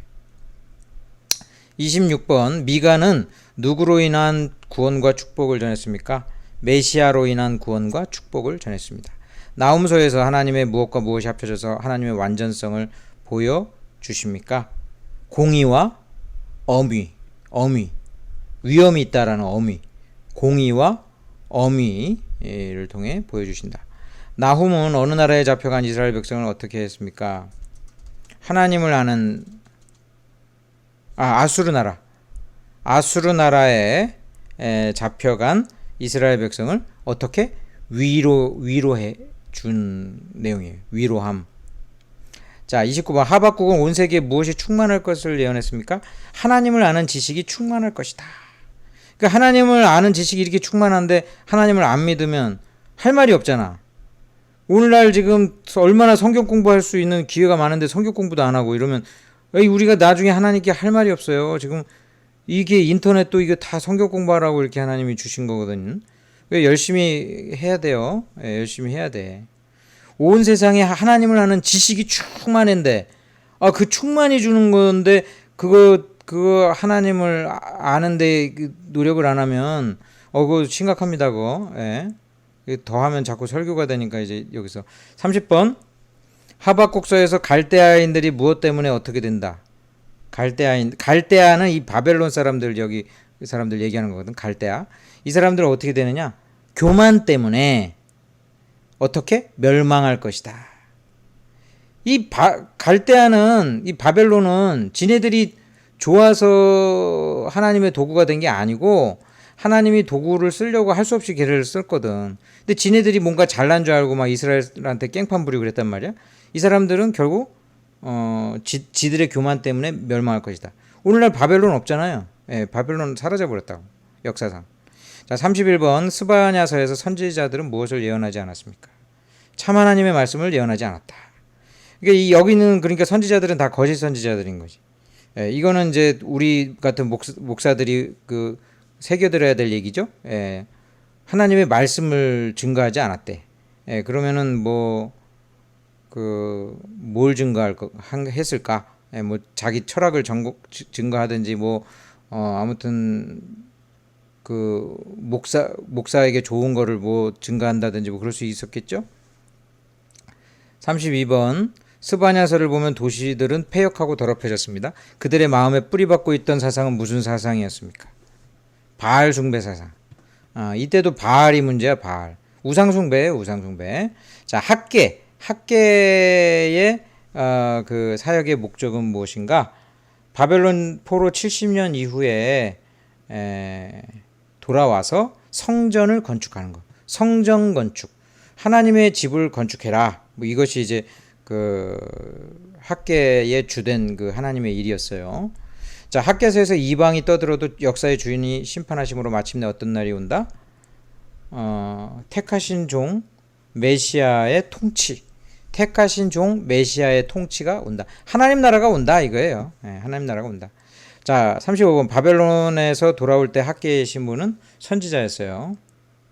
학계서 예언의 중심은 성전 재건, 미래의 영광과 번영. 성전 재건과 미래의 영광과 번영. 말라기의 소명의 목적은 무엇이냐? 성전 예배를 더럽히는 백성들을 책망하는 것. 성전 예배. 그러니까 예배를 더럽힌다라는 거는 예배를 잘 안 드리는 것도 있겠지만은 참된 삶을 살지 않으면서 하는 것이 욕되게 한다 이거죠. 그러니까 그를 회개하라. 자, 말라기서에서 이 제사장들이 특히 목회자들인데 이 사람들이 뭔 잘못을 했느냐? 율법에 위배된 교훈을 말하여 많은 사람을 넘어지게 했다. 예, 성경의 내용을 이야기하지 않고 그냥 사람들 듣기에 좋은 얘기만 하다가 많은 사람들이 넘어지게 했다. 또는 잘못된 거 가르쳐가지고 이런 설교자나 목회자들은 까똑 잘못하면 그럴 수 있어요. 예, 그래서 늘 돌이켜야 되겠죠. 자, 이렇게 이제 2부가 끝나고 3부 성문서 일단 구약까지 하고 좀 쉬죠. 시편의 목적 두 가지. 첫 번째 예배, 두 번째 생활의 지침. 모든 시편은 주로 개인의 무엇을 표현하냐면 개인의 신앙 체험을. 다윗이 거의 주로 썼죠. 근데 다윗이 시편을 쓸 때 뭘 주로 써? 자기의 막 체험을 쓴단 말이에요. 힘들 때 하나님이 구원해 주신 거, 공경으로부터 벗어나게 해 주신 거, 이런 거. 그리고 막 슬픈 거, 인생 살면서 슬픈 거 있잖아. 그런 거 다 토로하는 거야. 3번 잠언서를 보면 지혜의 근본은 여호와를 경외하는 것이지. 잠언서를 보면 무엇이 명철이야? 거룩하신 자를 아는 거. 둘 다 비슷하죠. 하나님 믿고 아는 거. 그게 이제 명철이요 지혜죠. 욥기는 무엇을 증거했느냐? 욥기는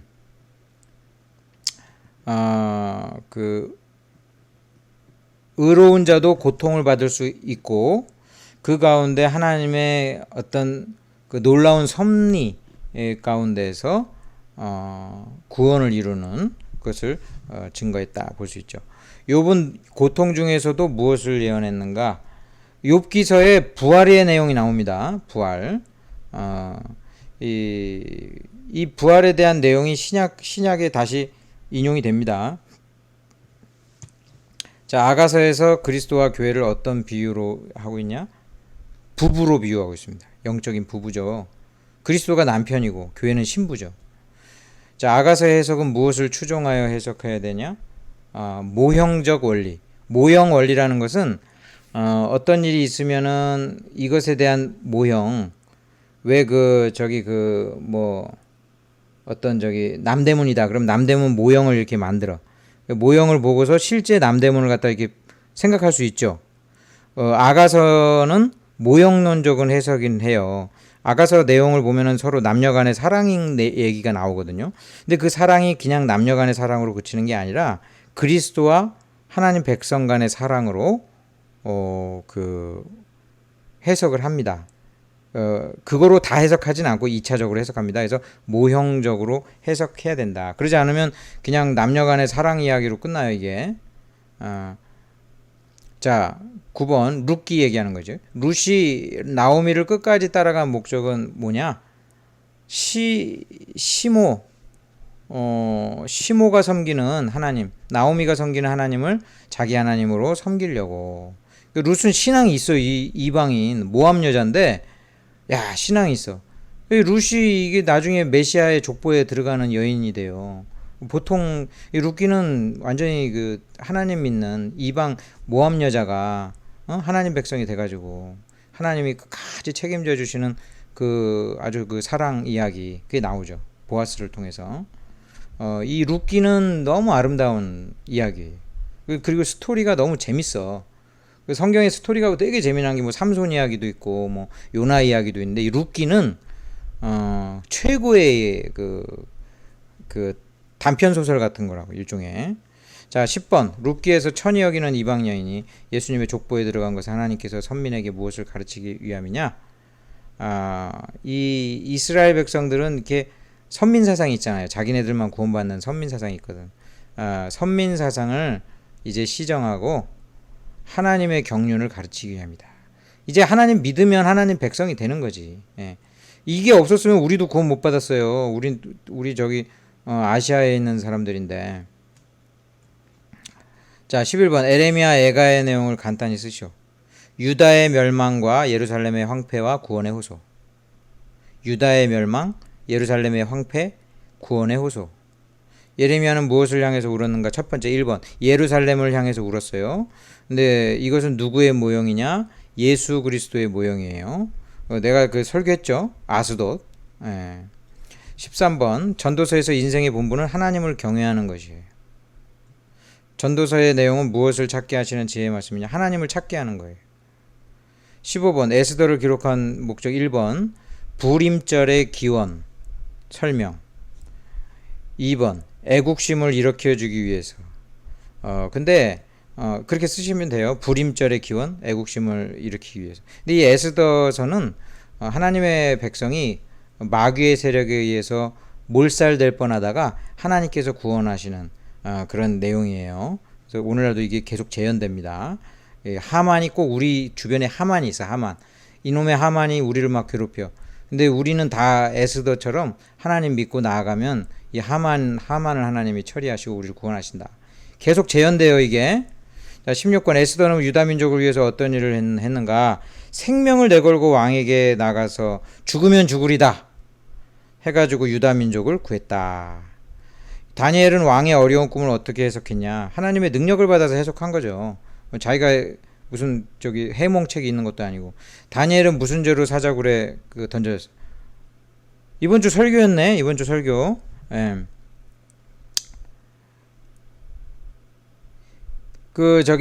다리오 왕. 다리오 왕을 30일 동안 왕 외에 다른 걸 섬기지 말라고 그랬는데 하루에 3번 창문 열고 기도했죠? 예. 그래가지고 사자굴에 던져졌습니다. 에스라 느헤미야는 나라가 멸망되고 수치가 당한 이유는 뭐라고 했습니까? 하나님의 말씀을 지키지 않아서. 예. 에스라 느헤미야서에서 수상궁에서 파사 페르시아 다 똑같아요. 관리로 있던 자로서 예루살렘을 안전한 도시로 만든 사람은 누구냐? 느헤미야죠. 느헤미야. 느헤미야서의 주인공 느헤미야. 역대기서의 중심 내용은 성전 예배와 제사장과 레위 족속에 관한 것으로 주로 남쪽 왕국의 역사를 말하고 북쪽 왕국은 거의 제외되고 있습니다. 그 까닭은 무엇이냐? 북왕국이 아까 얘기했죠. 훨씬 더 죄를 많이 범하고 하나님을 떠나서 북쪽은 아예 그냥 그 하나님의 백성으로 그 지역적으로 거기는 완전히 그 타락돼 있었기 때문에 그랬던 거예요. 자, 22번 역대기서의 기자 쓴 사람을 기자라고 그래요. 여기 기자가 무슨 신문 기자가 아니고 항상 역대기서의 기자 에스라와 이스라엘 민족이 사명으로 받았던 것은 무엇이냐? 예루살렘에서의 그 제사 제도를 갖다가 예배를 잘 지키는 것. 그게 그 중요한 거예요. 예배 드리는 게 얼마나 중요한지 몰라요. 자, 신약 성경 하기 전에 잠깐 쉬겠습니다. 이게 잠깐 이제 멈추시고 잠깐 쉬겠습니다.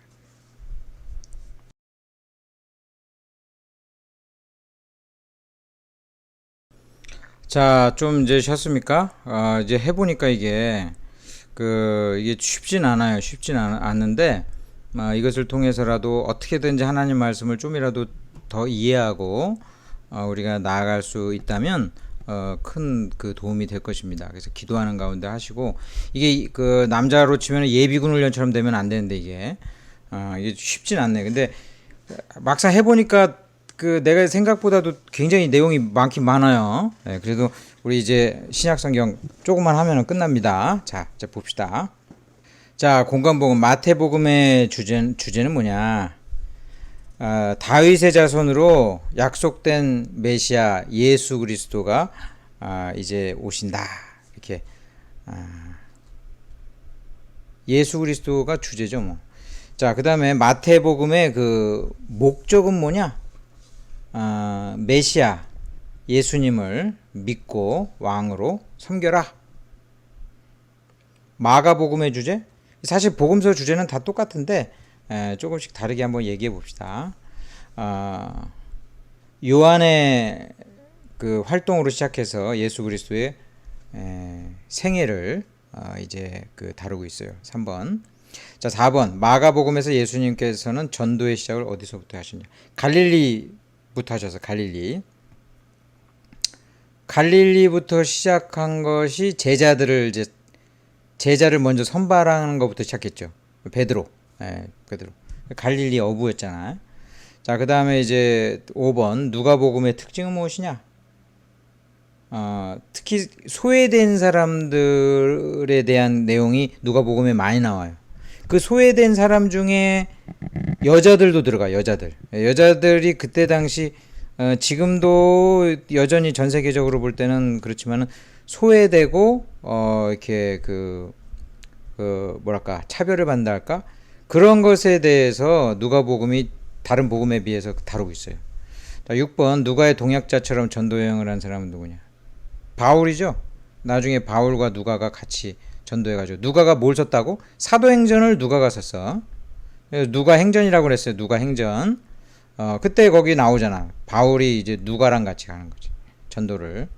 자, 요한복음의 핵심은 예수 그리스도의 그 사역의 영적 의미, 그걸 많이 얘기해. 요한복음에 그래서 나는 무엇이다, 나는 그 포도나무다, 뭐 나는 무슨 뭐 문이다, 뭐 그런 나는 부활이요 생명이다, 나는 진리다. 이런 내용들이 다 요한복음에 주로 많이 나와요. 그러니까 예수 그리스도의 그 구원자로서의 영적 의미, 그런 의미가 공간복음이랑 다른가. 공간복음이 뭐라고? 공통적인 관점으로 기록됐다. 공간복음, 마태, 마가, 누가복음. 이 세 개 복음과 요한복음은 뭐가 다르냐? 아까 얘기한 것처럼 예수 그리스도의 탄생 그 생애와 모든 그 사역에 대한 기록보다는 요한복음은 그 영적 진리에 대해서 좀 더 다루고 있어요. 사도행전의 핵심은 이제 교회 이제 시작이지. 교회의 시작으로부터 해가지고 그리고 사도 바울을 중심으로 해서 어떻게 이제 그 사역이 확장되는지 초대교회를 다루고 있죠. 사도행전의 그런 주제는 그래서 하나님께서 성령을 보내시사 이제 교회를 이루시고 그 교회를 통해서 하나님의 백성들이 이제 성령 충만한 가운데 복음 증거를 해서 하나님의 백성들이 나날이 늘어나는 그것이 주제라고 할 수 있습니다.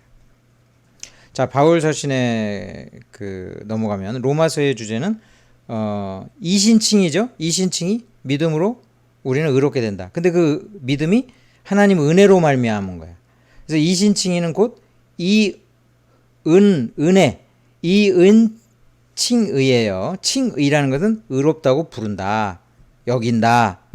이신칭이 믿음으로 하나님을 믿으니까 우리를 의롭다고 여겨주신다. 이게 바로 그 로마서의 주제입니다. 믿음으로 구원받는 거죠. 근데 그 믿음은 은총으로 말미암은 것이고, 자, 로마서는 어떠한 성격을 갖고 있느냐? 그래서 교리적이에요. 교리적 성격을 갖고 있어. 그래서 로마서를 성경 중에 성경이라고도 왜 이야기하냐?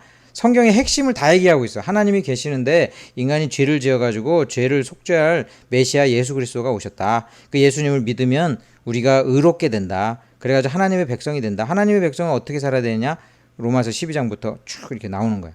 로마서는 교리야, 교리. 제일 교리적이고 굉장히 그 논리적인 그런 내용을 다루고 있어요. 3번 고린도전서의 주제는 뭐냐? 고린도는 그 당시 굉장히 부자 동네였어요. 이 고린도 지역이. 그래가지고 거기도 이제 하나님의 백성들 믿는 성도들이 막 늘어나는데 환경이 너무 그냥 활락적이고 막 그런 거야. 그런 데서 어떻게 이제 신앙을 유지해야 되는지에 대해서 구체적으로 고린도 교회에 보내는 사도 바울의 편지거든요. 그래서 근데 그 와중에 또 고린도 교회는 은사를 많이 받았어. 그래서 결국 아무튼 그 답은 고린도 교회의 그 문제들, 신앙생활하면서의 문제들을 하나님 말씀으로 해결해주고, 또 신령한 은사 문제도 사랑으로 해결할 것을 이야기하고, 또 부활에 대해서도 중점적으로 이야기를 하고 있어요. 뭐 그렇게 이야기하자 보니까 신앙생활 문제, 영적인 은사 문제, 부활, 이런 그 내용을 다루고 있어요. 자, 고린도 시는 항구 도시로서 아주 그 부유층도 많고 음란과 사치가 행한, 오늘날로 얘기하면 한 뉴욕보다도 저 라스베가스, 미국의 라스베가스 같은 데지. 한국은 어디로 해야 되나? 한국은 어딘지 모르겠는데, 뭐 저기 홍대인가? 이태원 같은 데인가? 아무튼 그런 데라고 여기가 고린도 시가. 그 답은 뭐라고 쓰냐면 항구 도시로서 그 부유와 음란과 사치가 성행했던 곳. 그런 데니까 하나님께서요 은사를 많이도 주신다고. 오히려 이 고린도 교인들한테 이 살기가 힘들잖아, 신앙생활하기가. 그러니까 영적으로 그런 사람들은 더 은사를 주시는 거야. 그때 하나님이 다 그 때와 섭리에 따라서 하나님 우리를 도와주시거든요. 자, 고린도 후서의 주제는 무엇이냐? 위로, 교인들에 대한 위로와 바울 자신에 대한 변호. 고린도 후서의 저작 동기.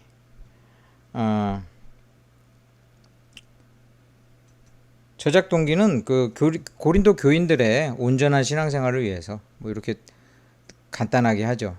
7번 바울이 갈라디아서를 기록한 그 동기는, 이 갈라디아서는 작은 로마서라고도 할 수 있는데 이단들이 막 생긴 거야. 이단들이, 거짓 선지자들, 이단들의 대표적인 그런 성격은 율법주의입니다. 오늘날도 마찬가지입니다. 여러분, 이단들 있죠? 대부분이 율법주의입니다. 뭐뭐 해야 되고 이단에 빠지면 괴롭습니다. 괴로워. 사람을 가만두질 않아. 율법주의에 되게 뭐 안 하면 구원 못 받아. 그 갈라디아서도 대표적인 이단들이, 율법주의 이단들이 막 나와가지고 그 율법주의와 같은 다른 복음, 이단들을 배격하고 참 복음을 알려주기 위한 것이 동기다. 갈라디아서를 보면 그리스도의 참 자유라는 것이 무엇이냐. 그래서 이 자유를 강조하는 거예요. 그 이단들이랑 그 반대해가지고. 그래서 은혜의 복음을 통해서 우리가 이제 하나님 안에서의 참 자유를 누리게 됐다. 근데 이 참 자유를 누리게 됐기 때문에 갈라디아서 참 좋잖아요. 근데 오늘날은 너무 자유해, 너무 자유하니까 이런 데는 갈라디아서도 좋지만 뭐 야고보서나 이런 게 좀 필요하겠죠. 반대로. 예. 그 상황에 따라 좀 다른 거예요. 우리가 너무 또 방종해. 예, 너무 자유로운 게 좀 있어. 예. 우리 교회도 되게 자유롭죠. 예, 자유로운데 난 뭐 어느 쪽에 치우치자면 이쪽이 더 낫다고는 보긴 해요. 보긴 하는데 아무튼 늘 균형을 잡으려고 노력을 해야죠. 균형을 잡으려고. 자, 9번 에베소 교회 설립. 에베소 교회 설립은 주후 61년에서 63년경. 에베소 교회는 61년에서 63년경. 그러니까 이때가 요한계시록 아직 쓰여지지 않을 때예요. 이때가. 이때 이제 에베소 교회가 설립됐다. 에베소서의 주제는 뭐냐? 그리스도 안에서 하나 되라. 성도들이 하나 되라. 에베소서. 그 다음에 에베소서의 주제 중요한 거는 예정. 하나님의 백성, 하나님이 택하셔서 이렇게 예정하셨다는 거. 그런 것이 또 그 주제입니다. 빌립보 교회 설립은 바울의 2차 전도 여행 때. 2차 전도 여행 때니까 빌립보 교회는 에베소보다 다음이죠. 이 빌립보 교회. 그때 당시에는 교회가 많지 않으니까 빌립보 교회는 바울의 2차 전도 여행 때 설립됐습니다. 빌립보서의 그 내용은 기뻐하라. 그 그리스도 안에서의 기쁨. 뭐 이렇게 정도로 정리합시다. 골로새서의 주제. 그 골로새서도 골로새 교회에 그 이단들이 엄청 많았어요. 그래서 마찬가지로 복음에 굳게 서라. 14번 골로새 교회 설립자 에바브로디도. 에바브로디도가 거기 목사님이야. 담임 목사님이야. 골로새서 교회는 에바브로디도. 이 에바브로디도가 아무튼 바울과 열심히 사역을 했던 자죠. 빌레몬서는 빌레몬이 이제 그 바울과 그 친밀한 관계인데 빌레몬의 그 오네시모라는 그 하인이 있었어. 근데 이 하인이 뭔가 그 집안의 물건을 훔치고서 도망간 것 같아. 그런데 이 사람이 나중에 회개하고 그리스도인이 됐어. 그래서 바울이 오네시모 용서해줘라. 그리고 돈 혹시 돈 안 받은 돈이 있으면 내가 돈 갚겠다. 바울이 그렇게까지 하면서 오네시모를 두둔해 주거든요. 그래서 오네시모를 변호하고 신앙 안에서 하나가 될 것에 대해서 빌레몬서는 이야기하고 있습니다. 이 빌레몬서의 내용이 우리나라에서도 그대로 재현된 게 많아요. 옛날에 우리도 그 천민이 있었고 신분제가 완벽하게 있지 않아도 양반과 쌍놈이 있었잖아. 그런데 이게 교회가 들어왔네? 그래서 교회는 양반도 참석하고 쌍놈도 참석하고 이래야 되잖아요. 근데 그럴 때 교회 안에서는 이 빌레몬서 같은 게 필요한 거지. 상하가 없다. 다 똑같다. 이런 걸 이야기 하죠. 그래서 빌레몬서는 그런 내용을 담고 있어요. 자, 16번 데살로니가 갈 때 바울의 몇 번째 전도 여행이냐면 두 번째 전도 여행이었고요. 누구랑 동행했느냐? 실라와 디모데. 데살로니가 전서의 내용은 연약한 성도들에 대해서 교리적인 부분을 명확하게 가르치는 내용입니다. 데살로니가 후서는 심판 때문에 불안해하지 말아라. 그런 그 종말에 대한 바른 가르침. 데살로니가 후서의 그 저작 동기는 참된 그 예수님의 그 재림, 예수님이 다시 오시거든요. 다시 오실 때는 심판주로 오시는 거예요. 첫 번째 오실 때는 구원자로 오셨지만 두 번째 오실 때는 심판주로 오시고 그때 세상이 끝이 난다고. 그래서 이제 이 재림에 대해서 막 재림을 갖다가 너무 두려워해가지고 막 하면은 그것도 이단이고, 재림이 아예 없다라고 하는 것도 이단이잖아요. 예수님 오시는데 예수님 내일 오시더라도 오늘 내가 할 일을 하고 이러는 거죠. 언제 오실지 몰라. 그리고 그러는 것이지 그 재림에 대해서 공포감도 갖지 말고 또 그것 때문에 또 이 세상에 대해서 염세적으로 생각해서는 안 되고 그런 바른 재림관. 자, 20번 디모데후서는 거짓 교사들에 대한 경고, 건전한 교리를 위해서. 디모데 전후서의 주제는 뭐냐면 이게 그 목회 서신이잖아요. 디모데가 바울의 제자라고 그랬어요. 그래서 목회자들에게 주는 좋은 일꾼, 또 목회자론, 그러면서 그 지도적인 성도들의 그 지도자 되는 성도들에 대한 가르침, 뭐 이런 거. 디도서의 주제 22번. 이것도 마찬가지로 거짓 교사와 이단에 대한 경고. 그 다음에 그 교회의 지도자를 세울 때 자격이 어떠하냐, 이런 것을 디도서도 목회서시니까 다룹니다. 그래서 디도서의 그런 그 목적이 이 디도라는 목회자에 대한 권위, 그 다음에 그 격려, 이런 것을 세워주고 있어요. 24번 히브리서의 주제는 예수님이 탁월한 제사장이시고 대제사장이시고 언약의 중보자다라는 것을 다루고 있죠. 뭐 피 흘림이 없으면 사함이 없다, 뭐 이런 게 다 히브리서에도 나오죠. 그러니까 히브리서에서도 로마서, 갈라디아서에 이어서 히브리서도 굉장히 교리적인 내용들이 많이 나옵니다. 그래서 속죄 그런 내용도 많이 나오고 그렇습니다. 히브리서에서 예수님의 대제사장직이라는 게 뭐냐? 인간 제사장과는 다른 영원한 대제사장으로서 대제사장인 자신의 몸을 제물로 드렸다. 그게 이제 예수님의 속죄 사역이에요. 자, 공동서신 야고보서의 수신자. 수신자는 발신자는 보낸 사람이고 수신자는 받는 사람이죠. 야고보서의 수신자는 흩어져 있는 12지파, 하나님의 백성이 수신자예요. 흩어져 있는 12지파. 야고보서의 내용은 로마서가 믿음을 강조한다고 하면 야고보서는 행함을 강조하고 있어요. 행함. 베드로전서의 주제는 고난 가운데 위로를 주는 것입니다. 그래서 베드로전서는 이제 그 고난 받을 때 뭐가 필요하냐? 각오해라.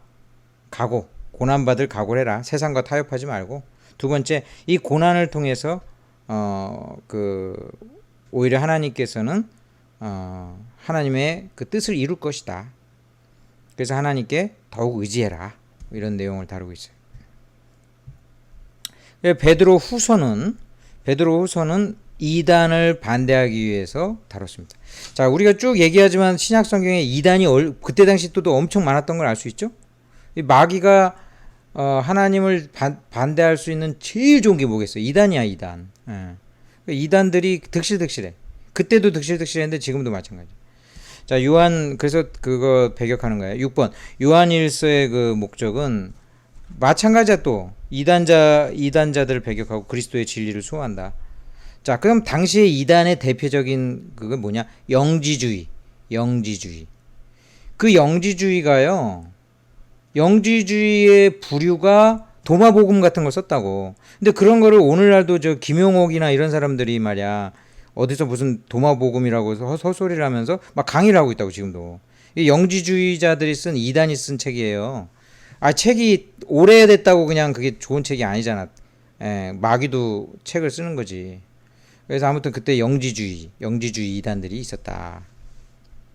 자, 지금은 뭐 신천지, 또 뭐 하나님의 교회, 뭐 저기 그 완전 교주를 섬기고 있어요. 그 다음에 또 뭐 기타 등등 아무튼 있죠. 많이 있죠. 이상하다 생각하면 다 이단이에요. 아무튼. 자, 8번 영적 그 요한 2서의 주제는 하나님 믿는 백성들에 대한 격려. 요한 2서의 목적은 그 복음의 중요성에 대해서 다루고 있습니다. 요한 3서는 그 목적과 내용이 뭐냐면 하나님을 믿는 백성들에 대한 그 그런 내용들을 다루고 있습니다. 자, 유다서의 주제는 거짓 교사들로 인한 이단의 경고. 유다서도 마찬가지예요. 유다서의 목적, 그 주제랑 목적이랑 다 비슷한데 그 문제가 좀 그런데, 자, 12번은 그 당시 영지주의 종교 사상, 그런 이단을 막으려는 참된 진리를 세우는 것이 목적이다. 자, 요한계시록은 계시록 자체가 묵시록이라고도 했어요. 여기서 묵시라는 뜻은 어떤 감추어져 있는 것을 이렇게 드러내 보이는 거예요. 예. 근데 이게 얼뜻 보기에 보이지 않아. 그리고 보통 방법으로 보이지 않아. 그러니까 하나님의 은혜로 이것을 탁 열어줘야 눈을 이렇게 딱 뜨게 해줘야지 보이는 거. 이런 게 묵시야, 묵시. 그러니까 요한계시록은 뭐 남들이 읽으면 무슨 저기 희한한 SF 소설 같이 볼 수도 있겠죠. 근데 우리는 그 중심된 내용은 단순해요. 마귀의 세력이 하나님의 백성들과 싸운다. 근데 마침내 하나님이 이긴다. 그리고 마귀는 영원히 무적행이 지옥에 떨어진다. 하나님의 백성은 하나님과 함께 영원히 천국에 하나님 나라를 이룬다. 이게 큰 주제야. 예수님 오신다. 근데 세상은 종말이 있다. 뭐 이런 내용들이라고. 자, 14번 계시의 목적은 뭐냐? 전에도 계시고 지금도 계시고 장차 오실 예수님을 드러내는 거야. 예수님. 메시아 예수님을 드러내기 위함이다. 자, 오늘 여기까지예요. 첫 번째 시간이 너무 좀 힘들었을 수도 있어요. 갑자기 막 이렇게 하느라고. 여러분들이 이런 일을 통해서 이게 내가 하나님을 섬기는, 하나님을 사랑하는 방법이다라는 것을 꼭 잊지 마세요. 이 시간은 내가 무엇을 배우는 것도 있겠지만은 이 시간 통해서 내가 하나님께 더 나아가고 그래도 뭐라도 내가 하나님 위해서 무엇인가 한다. 이 믿음 가지고 여러분들의 앞으로의 그 공부가 하나님의 그 큰 은혜 가운데 잘 진행되길 바랍니다. 기도하겠습니다. 아버지 감사합니다. 우리의 이제 성경통신대학 우리 교회 이제 시작하는데 주님이 함께 하셔서 은혜 가운데 돌봐주시고 또 문제를 풀고 나아갈 때에 하나님 우리에게 지혜와 명철을 주시고 열심히 할 수 있는 믿음을 주시고 또 환경을 주셔서 끝까지 잘 마치게 하여 주옵소서. 주의 성령께서 하나님의 말씀을 듣고 읽고 배우는 가운데 그 마음을 뜨겁게 하시고 하나님 더욱 우리의 하는 일도 잘 감당할 수 있도록 은혜 가운데 붙잡아 주옵소서. 이 모든 공부를 하는 중에 필요한 것들 채워주시고 하나님 도와 주옵소서. 감사드리며 예수님의 이름으로 기도드리옵나이다. 아멘. 수고했습니다.